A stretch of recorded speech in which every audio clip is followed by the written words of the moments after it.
and one day me and my friends were watching videos on food. Then we just picked a random topic on Ecodes. And then I watched it and then I saw that how could all of these things come into our food? I continued to research. Thought I got an interest in it. So my mom got me into a Sattvic class. That Sattvic class was amazing. Number 1 topic, food additives. Number 2, what food additives really go in our restaurants. And number 3, the energy, like the good energy and the bad energy. The good energy comes from having healthy fruits like bananas and oranges and apples.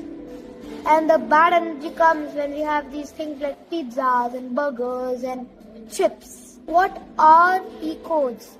The question is, Ecodes are nothing but they refer to food additives.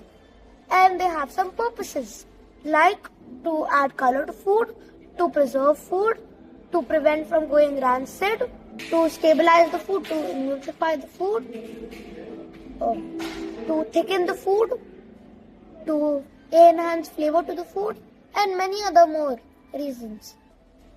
And you know that earlier in prehistoric times there was no such number. There were chemicals, but there was not a number to determine them, how it goes in our food. When were Ecodes created? Ecodes were created from 1960 to 1970 and ended from 1980s to 1990s. Who created the Ecodes? The European Union, EU. What is the difference between the Ecode system and the INS system? INS refers to International Numbering System and Ecodes are the food additives. Ecode, although the number is like the same, like if you say INS 415, it refers to E415. But the main difference is that there are so many INS Ecodes which are not there in Ecodes. Now I'm going to be telling the structure. E100 to E199 refers for colors. E200 to E299 refers for preservatives. E300 to E399 stands for antioxidants. E400 to E499 stands for thickeners, stabilizers, emulsifiers.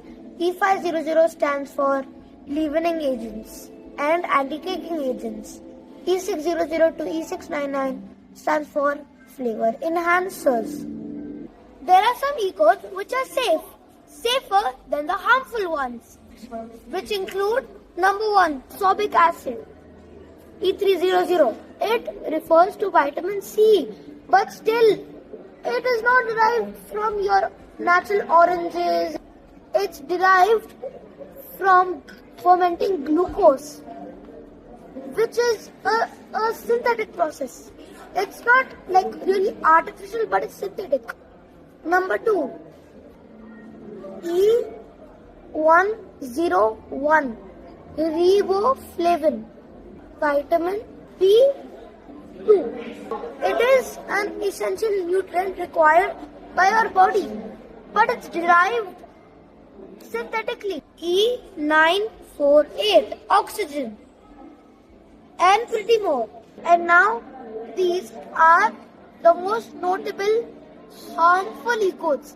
They are considered to be harmful. Number 1, E171, titanium dioxide. This is not like an ordinary thing.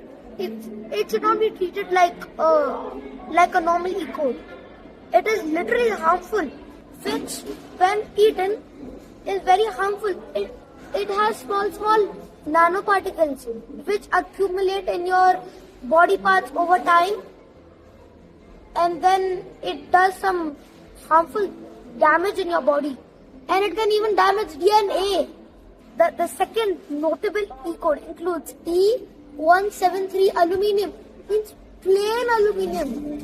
That is considered harmful. While I'm talking about Ecodes, there are some Ecodes which are there added, and also there are some Ecodes which are naturally present in fruits and vegetables, including number 1, I will talk about lead. Lead is there in the Ecode E311, E312, octyl gallate, propyl gallate, and all forms of galates. It is there. And lead is also there in fruits and vegetables due to combination, even in both sources. Whichever Ecode you have had today, please put it in the comments. You will find the Ecodes at the back of your product. You must see the ingredients. When you see ingredients, you see an E or an INS.